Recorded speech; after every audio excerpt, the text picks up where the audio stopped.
Bonjour à tous. Je vois que le compteur a commencé à fonctionner avant même qu'on prenne la parole. Faut pas stresser, hein, on a du temps. Oui, très bien, très bien. Bon, on est bien au Palais Garnier, mais nous ne sommes pas en tutu ni en caleçon de danseur étoile. J'espère que ça déboussole personne. En tout cas, merci beaucoup d'être là. Nous avons une table ronde sur un thème absolument clé qui est celui de la souveraineté des données à l'ère de l'IA bancaire. Je voudrais saluer nos intervenants du jour. Michael Lacal, chef Product Officer Group de Signorit Group. Bonjour à tous. Pierre Jarijean, responsable de l'accélération intelligence artificielle chez BPI France. Bonjour. Et puis Jean-Baptiste Kampf, CTO de Scaleway. Bonjour. Pour animer aujourd'hui, je me présente Ashraf Ayadi, je suis le président fondateur d'Altavo Partners, un cabinet de conseil qui est très orienté sur le pilotage, l'implémentation des projets d'IA générative dans des contextes métiers assez variés, même si en termes de background, très orienté services financiers. Si vous voulez, si on peut faire un petit tour de table de présentation de chacun d'entre vous, un peu en 30 secondes. Michael ? Oui, moi je représente aujourd'hui Senaturit Group. Senaturit Group, c'est une société où on va gérer des transactions, ce qu'on appelle de bout en bout. Donc ça va de l'identification à la partie KYC, études documentaires. Et bien sûr, on a un acteur majeur de la e-signature en Europe. On est purement européen, donc on gère des transactions et beaucoup dans ce qu'on appelle les BFSI, donc les services financiers en Europe, avec une grosse présence en France et en Espagne, entre autres, mais pas que. Merci beaucoup, Michael. Pierre ? Donc BPI France, c'est la banque publique d'investissement, la banque de toutes les entreprises et tous les entrepreneurs. Et moi, je suis donc responsable de l'accélération intelligence artificielle. Ça veut dire quoi ? Ça veut dire qu'en fait, pour mettre de l'intelligence artificielle au service des besoins des collaborateurs, il y a pas mal d'enjeux à aligner, qu'ils soient métiers, qu'ils soient technologiques ou qu'ils soient réglementaires. Et je vais justement chercher à aligner les choses pour qu'on puisse déployer le plus vite des cas d'usage utiles. Merci Pierre. Jean-Baptiste ? Donc moi je représente Scaleway. Scaleway, c'est un cloud provider français dont l'objectif c'est d'être vraiment souverain. C'est fait partie du groupe Iliad de Free, Xavier Niel. Mais on a une approche un peu différente des autres où vraiment dans l'ADN de la société, on fait du souverain du début jusqu'à la fin et on va en reparler. Merci beaucoup. Attaquons donc notre premier thème. Nous allons en fait scinder ce panel en deux parties. La première thématique est celle des défis juridiques et réglementaires pour la souveraineté des données. Et le second thème sera centré plutôt sur comment pouvoir faire de l'IA souveraine by design. Pour le premier thème, la question qu'on se pose, c'est finalement quels sont les défis juridiques, réglementaires, pour garantir la protection et la gouvernance des données qui sont sensibles, celles des entreprises, celles des banques, à l'ère de l'IA. Michael.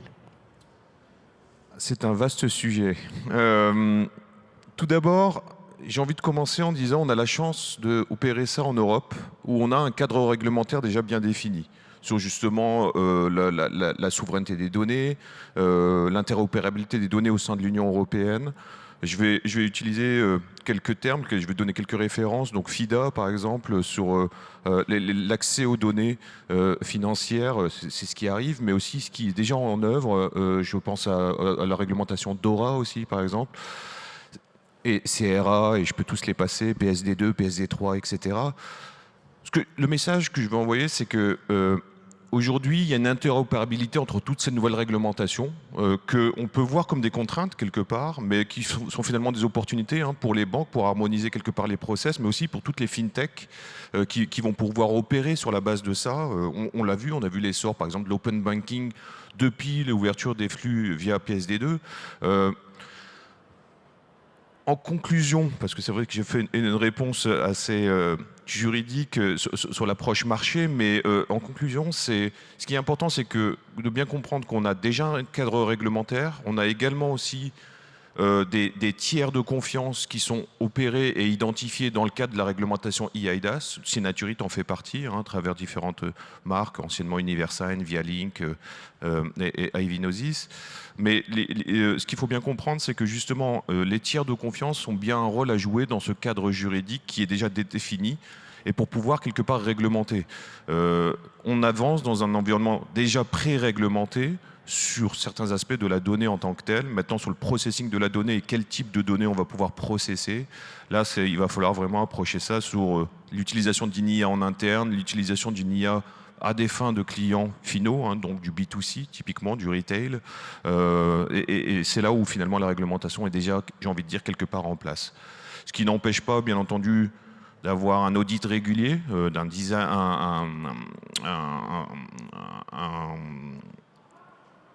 la privacy by design, pardon, excusez-moi.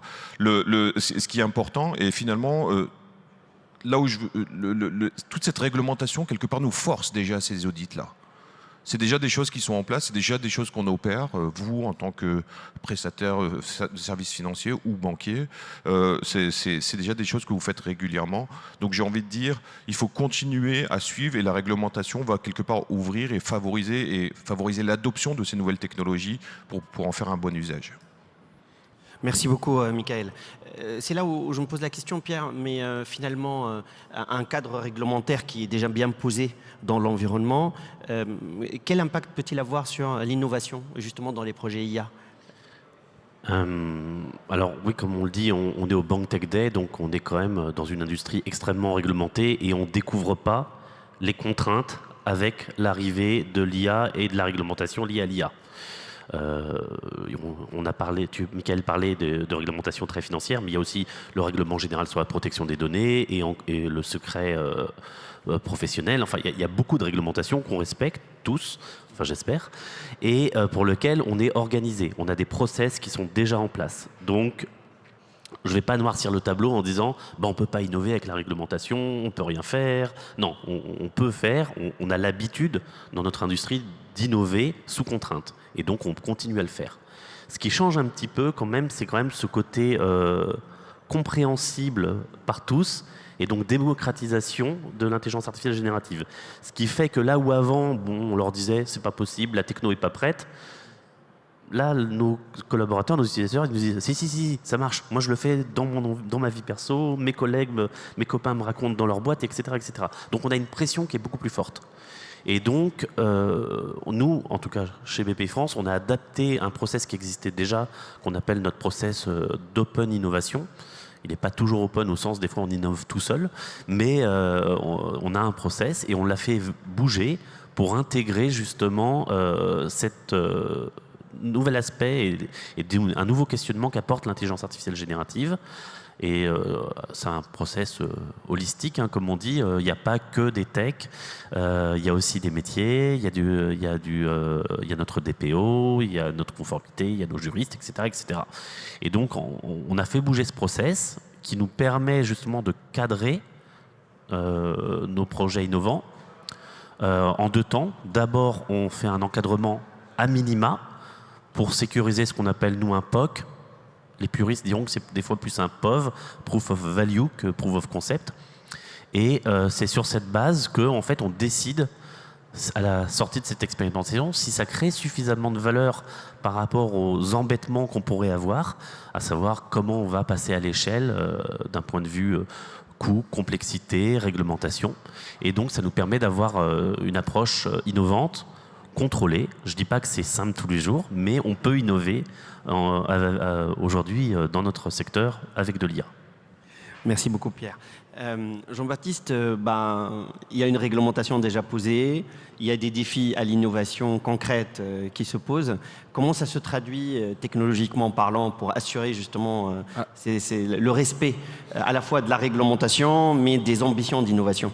En fait, et c'est ce que on vient de dire, en fait, il y a un vrai changement avec l'IA, c'est une accélération folle. C'est-à-dire que là, c'est quand même une techno qui était inexistante ou quasiment inexistante, même si elle existait déjà, mais dans le monde du public avant ChatGPT. Et maintenant, on est en train de se dire, ça va changer tous les métiers. Donc ça, c'est très important parce que les gens oublient ça. C'est que finalement, des réseaux de neurones récursifs, c'est pas nouveau. On faisait du machine learning avant, c'est pas nouveau. Mais là, la pénétration, elle est à 360. Elle est dans tous les métiers de toutes les entreprises et dans les métiers bancaires. Et là, il y a un souci en fait de réglementation. La banque, il y en a beaucoup de réglementation. Mais là, on a parlé quasiment que de réglementation bancaire. En fait, là, et donc, ils sont sur la data client qui a été bien définie, etc. Mais dans toutes vos entreprises, dans tout le monde, on a plein de petits process. Et là, c'est ça la difficulté, c'est que vous n'allez pas vous mettre à standardiser tous vos petits process. Parce que de toute façon, ils ne rentrent pas dans les cadres classiques de données hyper structurées, hyper bancaires, très très intéressantes. Là, la difficulté, c'est tous les micro-process qu'il y a partout. Et l'IA va être partout. Même la moindre réunion, ça va être enregistré, ça va être résumé automatiquement, etc. Donc en fait, il y a un problème de réglementation qui est, est-ce qu'on va réglementer l'intégralité de vos process de votre société? Absolument pas, c'est pas possible. Donc qu'est-ce que ça veut dire? C'est qu'en fait, il faut, la seule façon de faire, c'est d'avoir une approche de privacy by design, de souveraineté by design en profondeur. C'est-à-dire qu'en fait, vous ne devez pas vous prendre la tête. C'est-à-dire qu'il faut que tous vos moyens techniques, Day One, soient prêts à être souverains avec un respect total de votre donnée. Parce que, contrairement à ce que vous avez fait avec des audits sur vraiment les flux bancaires très très très bien codifiés, c'est sur l'intégralité de votre société. Et là, on arrive à un problème, c'est qu'en fait, il n'y a pas de réglementation. Les réglementations sont à la traîne. Parce qu'évidemment, pour faire ça, il faudrait pouvoir standardiser tout du moment où on va raquer un serveur dans un data center, même avant l'accès au data center, jusqu'à le processing intégral de vos données dans des LLM ou d'autres algos de machine learning. Sachant que quand même beaucoup d'algos d'IA, on ne peut les considérer quasiment que comme des boîtes noires. Hein, c'est quelque chose où il faut faire de la standardisation en ne sachant pas ce qui se passe dedans. Donc ça, c'est pareil. Et de la réglementation, c'est difficile. C'est des nouveaux process de standardisation et de réglementation qu'on n'a pas. C'est-à-dire la réglementation d'une boîte noire. Comment on fait pour faire tourner quelque chose qui est une boîte noire ou quasi boîte noire, mais être sûr que ça ne sort pas? Et donc là, ça veut dire qu'il faut des réglementations techniques à plein d'endroits. Alors évidemment, on parle par exemple de EUC. Donc là, on rentre. Ça veut dire qu'il faut évidemment les ISO, les accès, les process, mais aussi toutes vos stacks techniques, tous vos logiciels, et ce qui est boîte noire soit le plus centré, le plus concentré à des petits endroits. Et là, la réglementation, elle n'existe pas. Parce que même la réglementation, vous avez entendu parler, Secnum Cloud, aujourd'hui, Secnum Cloud ne sait pas standardiser un Kubernetes managé. Il y a des gens qui le font, et il y a une technique pour le faire, c'est-à-dire, grosso modo, c'est de ne pas le manager. C'est-à-dire prendre un client, lui donner une stack Kubernetes et il est le seul à le faire. C'est l'inverse du cloud. Et pourtant, Kubernetes, c'est quand même pas une techno toute neuve, et déjà même l'ANSSI ne sait pas comment standardiser. Si en plus on parle de tous les flux de data pipeline, de MLOps, DataOps, avec des choses comme Kubeflow, où tout est basé sur Kube, où justement les données, elles passent leur temps de passer à peu près une quinzaine de systèmes, de l'injection, de la nettoyage, de l'ETL jusqu'à l'inférence de service. Aujourd'hui, les réglementations n'existent pas. Si on pose la question à l'ANSSI, elles n'existent pas. Et il y a en plus un problème européen, c'est que les Allemands ont une notion de souveraineté qui est absolument catastrophique, c'est-à-dire qui est grosso modo pas de la souveraineté, et ça se bat à l'Europe avec la standardisation UISS. Donc la réglementation technologique n'est pas du tout au niveau des réglementations bancaires. Or, c'est nécessaire pour l'IA aujourd'hui. Merci beaucoup Jean-Baptiste. Donc je reviens vers Michael. Donc finalement, le constat, c'est que techniquement parlant, il y a des normes, il y a des réglementations, elles ne couvrent pas tous les usages. Et en même temps, et c'est là où on ouvre notre deuxième thématique, on doit construire une IA souveraine by design pour le secteur financier. Est-ce que c'est vraiment possible? Qu'est-ce qui est véritablement, qu'est-ce qu'on est capable de faire véritablement en amont? C'est-à-dire gouvernance des data, préparation des process d'audit, process de contrôle permanent, contrôle conformité. Comment ça se passe? Comment on couvre ces trous dans la raquette dont fait le constat Jean-Baptiste? Alors, 2 points là-dessus. Premièrement, la première fois qu'on a commencé à entendre parler d'architecture par design ou par rapport à une réglementation, c'était quand GDPR est mis en œuvre. Et là, GDPR, on est d'accord, ça ne concerne pas uniquement les services financiers, c'est vraiment global, enfin européen du moins. Donc en fait, et on parlait de privacy à l'époque. Et en fait, ça a été forcé, on a quelque part forcé, hein, puisque je rappelle, il y a eu des pénalités assez fortes, hein, qui étaient même des pénalités records. Sur un pourcentage du chiffre d'affaires si on ne respectait pas et qu'on n'était pas GDPR compliant à partir d'une certaine date. J'ai envie de dire que ça a déjà été la première marche qui a été franchie. Maintenant, sur l'IA, on va processer des datas. Alors, encore une fois, il y a différents types de processing, hein, ce que vient de décrire Jean-Baptiste sur la partie, justement, usage interne.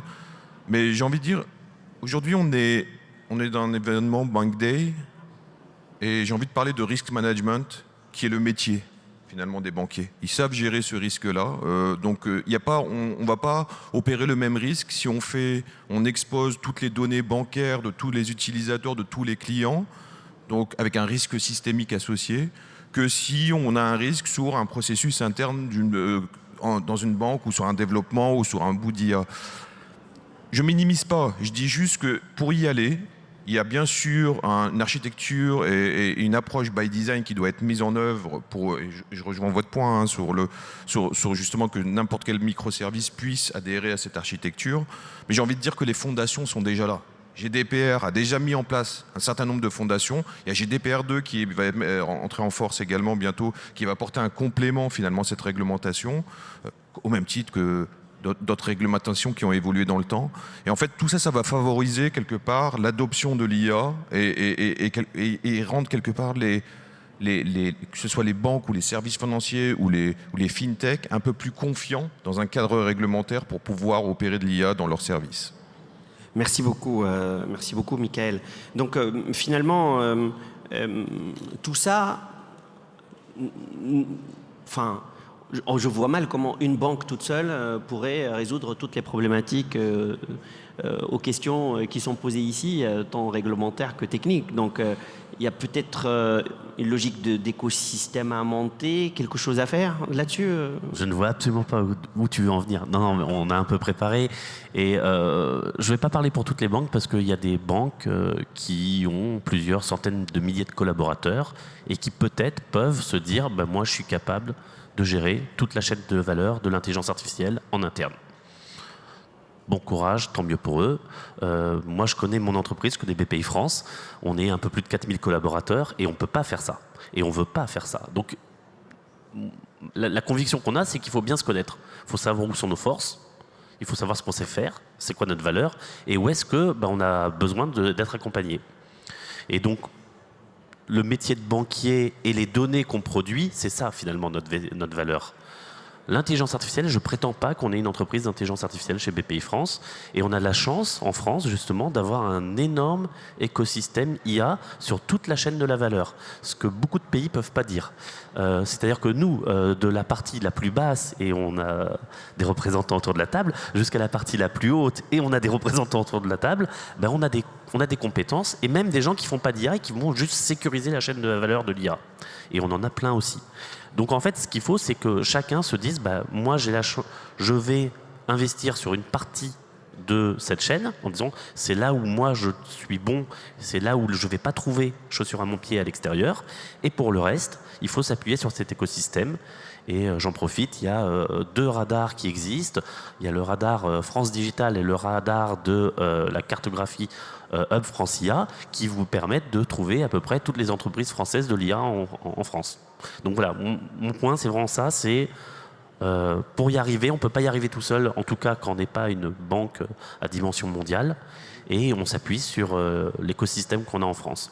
Mais tu ne te poses pas des questions sur le niveau de maturité, la comparabilité de l'offre française ou européenne en général par rapport à une offre américaine ou autre. Enfin, je te challenge un peu, mais...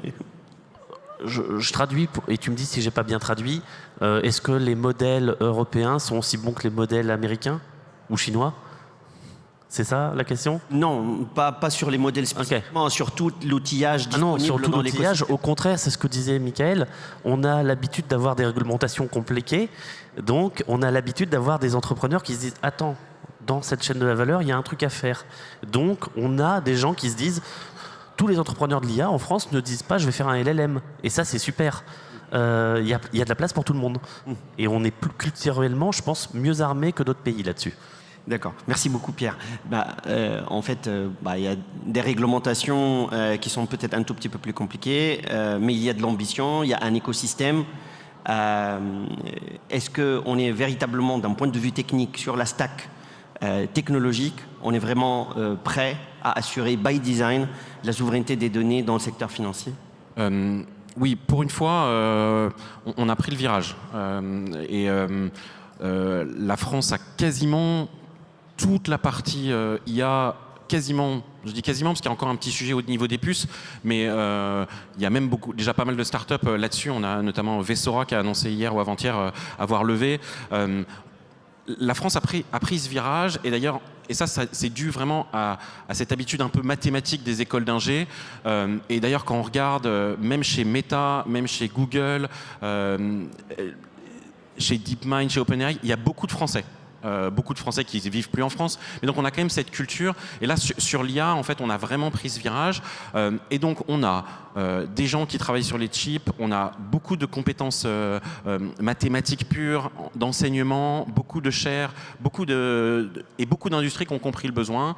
On a quand même un secteur bancaire fort, et ça c'est important parce que c'est quand même un vrai moteur notamment financier, d'injection dans l'écosystème. On a aujourd'hui des cloud providers comme Scaleway et comme d'autres concurrents d'ailleurs, qui sont capables, qui sont peut-être un petit peu en retard par rapport à un Azure et un GCP, mais aujourd'hui ça n'est plus le cas. Tout le monde a des offres d'inférence as a service. Il y a énormément de modèles qu'on appelle open source, qui ne sont pas des modèles open source, mais qui sont des modèles open weight, qui font que vous êtes capable de les utiliser et de les faire tourner de façon autonome. Je ne vais pas dire souveraine, parce que souveraineté, c'est pas un mot que j'aime beaucoup. Moi, mon but, c'est pas d'être un roi, mais le but, en fait, c'est vraiment d'être autonome numériquement. Et ça, c'est très important, c'est qu'en fait, avec ces modèles open weight, vous pouvez les faire tourner dans votre jail, dans votre réseau, et même si la réglementation n'est pas assez bonne, vous comprenez le besoin. Et ça, c'est vrai que, et notamment avec toutes les réglementations de process de données, même s'il n'y a pas une réglementation technique très très précise, on comprend l'esprit de la loi. Et ça, c'est important, et ça, c'est une approche qu'on a prise chez Scaleway, et que d'autres ne prennent pas du tout. On fait de la souveraineté, de la vraie souveraineté, en allant dans le sens commun, dans l'esprit de la loi, et pas du tout dans ok, j'ai fait la certification. Et ça, c'est important parce que les certifications ne peuvent pas couvrir tous les besoins, comme on en a parlé tout à l'heure. Et donc, une des raisons, par exemple chez Scaleway, tout ce qu'on déploie, c'est soit de l'open source, soit des choses qu'on a développées nous-mêmes. Chez nous, on n'a aucun bout comme VMware, un Broadcom, etc. Parce que, en fait, ça n'est pas possible de garantir une véritable sécurité des données et donc des traitements IA si vous ne maîtrisez pas cette stack et vous ne savez pas ce qui se passe. Moi, je vois des gens qui essaient de déployer notamment les Allemands font cette habitude en disant oui, mais si c'est un data center Amazon en Allemagne, c'est bon. Pas du tout. Enfin, les backdoors, s'il y a des backdoors, elles ne respectent pas les frontières. Donc, ce qui est important, c'est d'avoir une vraie approche où on maîtrise et on a une autonomie totale pour être sûr que même si vous faites tourner des modèles que vous ne maîtrisez pas 100%, on va être capable de le faire. Et puis surtout, et ça c'est un peu le rôle de tout le monde, et notamment, c'est de réinjecter de l'argent dans cet écosystème français IA qui est quand même très fort. Je ne vais pas te parler de troisième voie, mais en tout cas par rapport... Donc c'est évidemment, il y a les Américains et les Chinois, et ceux qui sortent après, c'est clairement les Français. Et ça, c'est une force qu'il faut garder parce que toute la stack technique est prête. La plupart de la réglementation, en tout cas au niveau business process, elle est là. Au niveau technique, en tout cas, on a l'esprit. Il faut juste y aller et pas avoir peur. Merci beaucoup Jean-Baptiste. Donc je vais résumer rapidement ce que j'ai compris. Ce que j'ai compris, c'est que d'abord, on est prêt en France. Les prérequis sont là. La réglementation, finalement, même si elle paraît contraignante a priori, elle donne quand même des leviers pour faire des choses correctement et les acteurs de l'écosystème en profitent c'est-à-dire transforme cette contrainte en opportunité d'être en avance sur un certain nombre d'enjeux, de gouvernance des données, de gouvernance des résultats de l'IA, des choses comme ça, et que d'un point de vue technologique, on n'est pas si dépendant que ça. Il y a des solutions dans l'open source ou des choses qu'on pourrait construire nous-mêmes pour pouvoir affronter les opportunités et les défis de l'avenir. C'est ce que moi j'ai compris. Donc je vais vous donner la parole à chacun d'entre vous pour un dernier tour de table pour confirmer ou rajouter d'autres éléments à ce que nous pouvons sortir comme conclusion de ce panel. Michael. Non, je pense que c'est bien résumé. Cadre réglementaire existant, une certaine habitude à régler, quelque part à anticiper ces règlements, parce que qui dit réglementation dit aussi forcément normes techniques. C'est comment on décline ça, Jean-Baptiste l'évoquait. Techniquement, ok, moi, il y a une réglementation, c'est des termes juridiques, comment moi j'exécute au niveau de mes machines ou de mon logiciel, ces réglementations-là. Ça, c'est à venir, c'est à définir, mais on a quand même des grands axes qui sont bien établis. Encore une fois, je reviens sur le GDPR, qui a été quand même un peu une révolution pour nous tous, quelle que soit l'entreprise, quelle que soit la taille de l'entreprise. Ça a été on va dire un peu pénible, mais au final, ça a été bénéfique pour tout le monde, et on se rend compte que finalement, nous, Européens, avec ces réglementations qu'on voit comme des contraintes, finalement, c'est plus des opportunités, in fine, puisqu'on est copié par d'autres pays. Encore une fois, je reviens sur le GDPR, ça a été largement copié, que ce soit en Asie, aux US ou en Amérique latine. Merci beaucoup. Pierre, mot de la fin? 2 mots de la fin. Le premier, c'est celui que j'avais prévu. Le deuxième, c'est... je vous dirai. Le premier, c'est oui, la réglementation, elle est contraignante, et c'est le principe d'une réglementation. Oui, tout n'est pas clair, mais faut pas attendre. Pour moi, faut se lancer pour se faire sa propre opinion, sa propre expérimentation. Donc ça, c'est ce que j'avais prévu de dire. Hier, j'étais à un événement Madines, et il y avait quelqu'un de KT Innovation qui disait attention non plus à ne pas tomber dans la réglementation qui freine les bons élèves et qui communiquent sur ce qu'ils font, et qui finalement ne tapent pas sur ceux qui ne disent pas ce qu'ils font et qui cachent tout. Donc c'est aussi important d'avoir une réglementation, j'ai envie de dire, éclairée, qui se dit j'aide l'écosystème à progresser et je lui tape pas dessus. En fait, question, les très grandes banques, ils vont franco sur l'IA générative, mais je vois une constellation de plusieurs dizaines de petites banques à taille humaine. Exactement. Qui n'y vont pas trop, qui achètent juste des licences copilotes pour dire qu'en nous faisons de l'IA générative. C'est quoi le message rapide que tu pourrais leur passer pour leur convaincre de s'engager dans la voie? Il n'y a pas de mauvaise voie, donc même s'ils font déjà du copilote, c'est pas si mal, ça leur permet de se faire une conviction, et puis ils peuvent passer à autre chose après. Très bien, merci Pierre. Jean-Baptiste, le mot de la fin. Moi, je vais dire, après, il faut investir dans l'écosystème français. L'écosystème français se vend assez mal au niveau tech et au niveau IA, mais on est quand même techniquement parmi les meilleurs au monde. Il faut, et c'est le rôle de toute l'industrie, d'acheter français, d'acheter européen pour développer cet écosystème. C'est bien de commencer par Copilot, ça va modifier vos process, mais surtout ensuite de comprendre qu'aujourd'hui, l'IA générative, c'est pas quelque chose qui va passer de mode. Vous pouvez pas passer à côté, vous pouvez le faire, vous devez le faire, mais les Européens, et notamment les Français, ont des solutions pour quasiment tous vos besoins. Et les réglementations, si elles traînent un petit peu, c'est pas grave, parce que l'important, c'est d'aller dans la bonne direction. Et je pense que l'écosystème français est là. Merci beaucoup. Vous savez quoi? Nous sommes tellement bien disciplinés qu'on a terminé en avance sur notre horaire, alors que notre panel a débuté en retard. Je voudrais vous remercier encore une fois, Michael, Pierre, Jean-Baptiste, pour vos éclairages. Et j'aurais jamais cru un jour pouvoir parler de souveraineté des données et de l'intelligence artificielle sous une coupole du Palais Garnier. Encore une fois, nos excuses de ne pas nous être mis en tutu pour l'occasion. Et j'espère que vous profiterez de ces échanges. Merci beaucoup et très très bonne journée à tous. Merci à tous. Merci.